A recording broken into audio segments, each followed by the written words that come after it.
ang kalibutan karon nag-ilaid sa kalisod ug nag-antos pag-ayo. Mao na nga majority sa mga katawhan naagyod sa state of stress and depression. Kamo diha, wa ba mo mag-antos?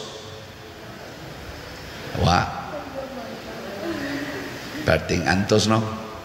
Ang taga LSF, wa mag-antos. Naong pa lang ninyo, antosono na. Daghang kitag antosono na, kamong mga bana nga ni aron din hiwa mo mag-antos inyong asawa. Na, perting antos. Ang mga asawa, wa mo mag-antos inyong bana.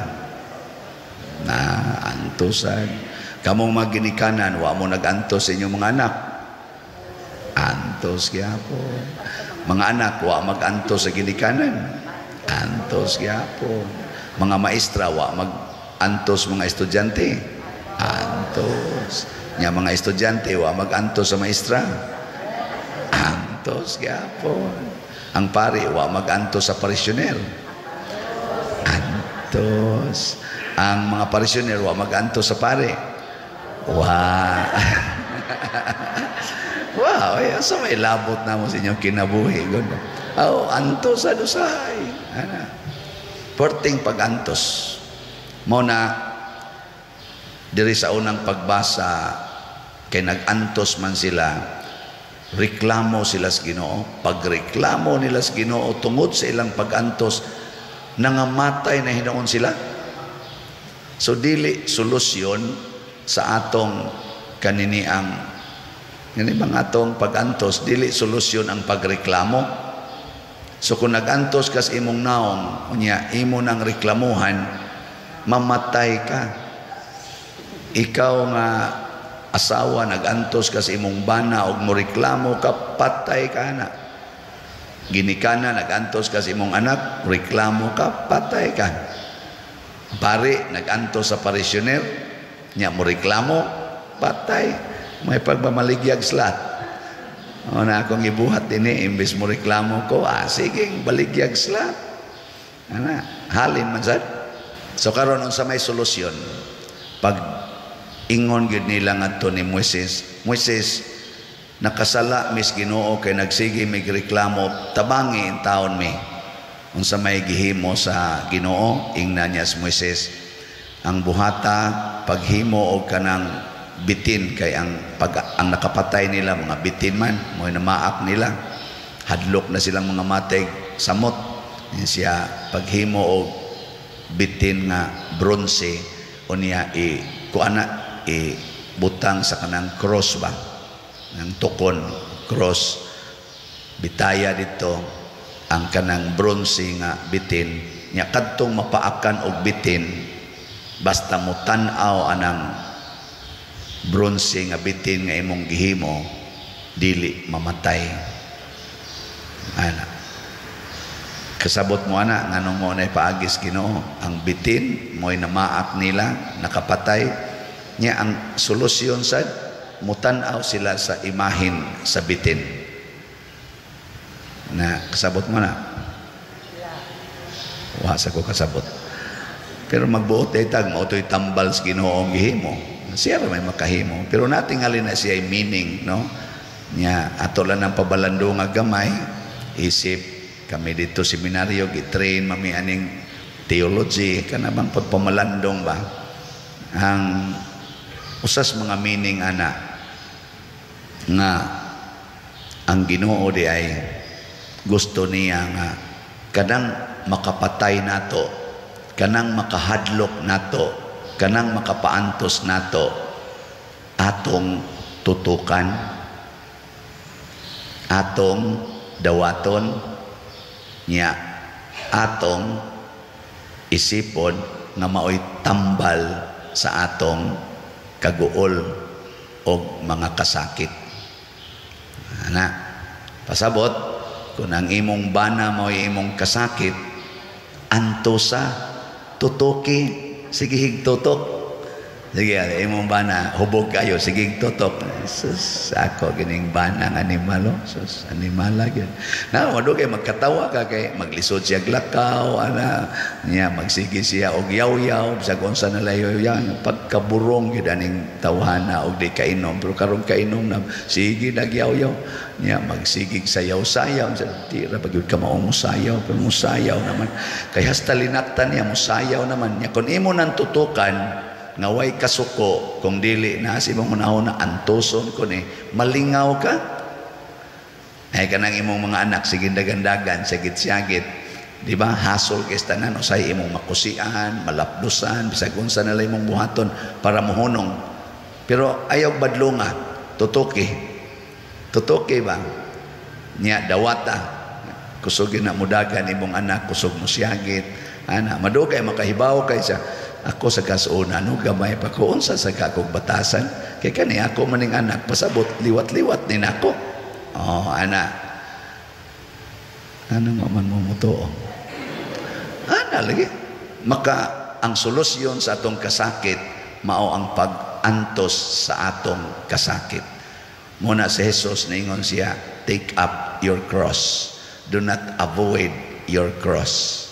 Nakaron, diri sa atong ebanghelyo unsa may gisulti ni Kristo daghan man ang utana kinsa man gyud ka ni siya ako mao ako I am who am kanang I am who am or ako mao ako gisulti nas Ginoo pag kadto ba si Moises ba nga gisugo sa Ginoo nga adtua ang mga Israelita luwasa sila gikan sa kaulipnan sa Ehipto ningon des Moises Ginoo kun moadto ko nila nya mangutana sila kinsa may imongan nagsugo nako unsa may akong isulti nila ningon ang Ginoo ako mao ako I am who am so si Kristo sa atong ebanghelyo mingon siya ako mao ako oy di man hinuon sila moangkon di nila makita ang pagkaginoo ni Kristo ang pagkaanak sa Dios ni Kristo di nila makita sa iyang naong ang sa may gingon ni Kristo inig-abot sa panahon nga inyo kong bitayon sa cross kung iisa na ako ninyo ngadto sa cross sama atong bitin nga giisa mailhan unya ninyo nga ako mao ako ang sa may relasyon ana ang bitin nga namaak nila nga nakapatay pero karon ang bag-ong bitin nga ilang gitutukan mauna ang tuburan sa gahom.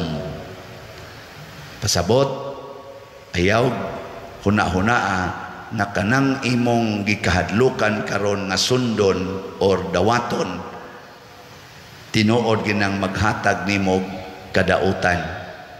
Kung dili mao pa hinuon ay maghatag nimo og kaayuhan.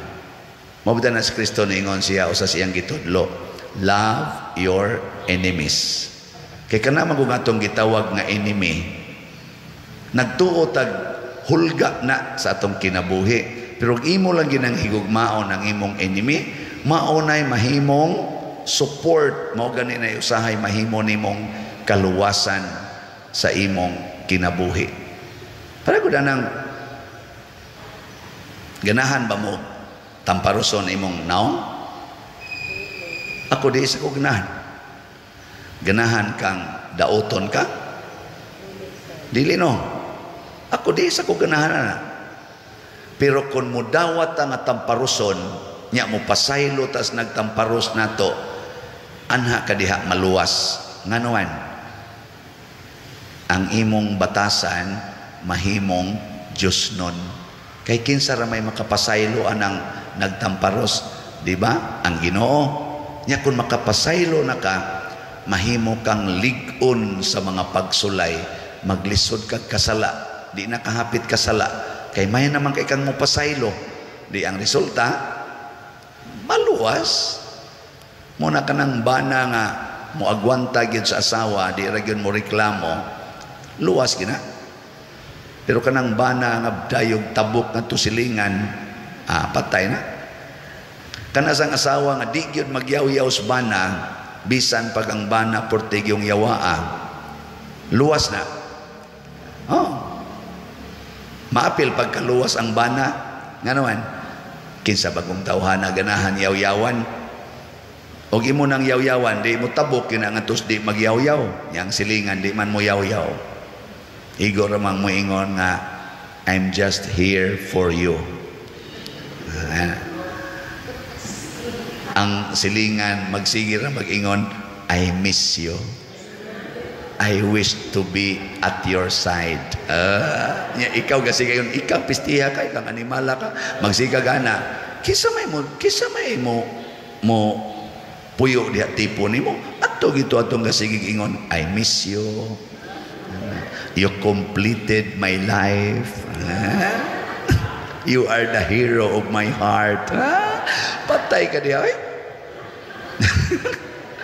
Ingka di sa na mahimo pa dire. Di suway lang.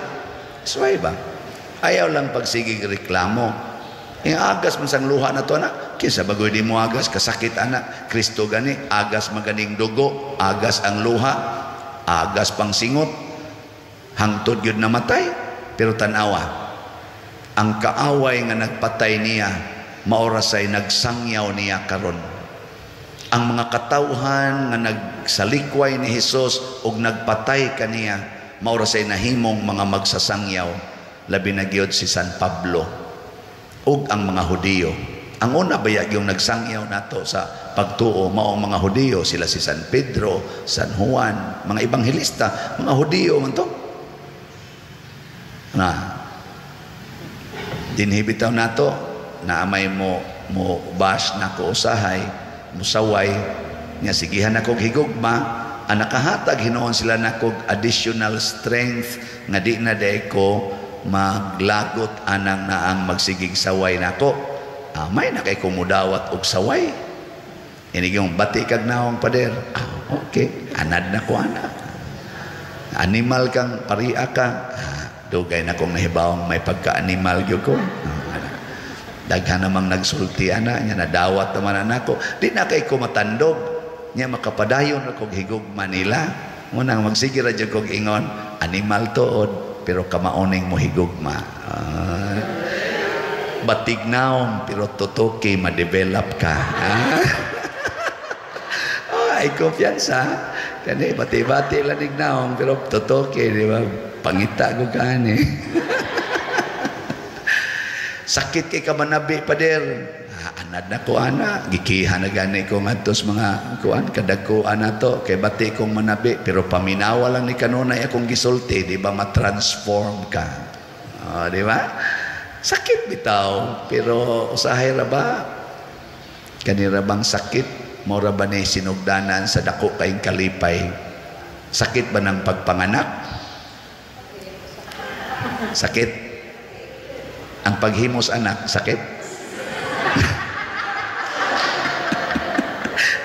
Ade, ako kay bawa na. Takala ko ang pagpanganak, sakit. Pero inigawas na sa anak, porting lipaya ni mo. Nindog na ta.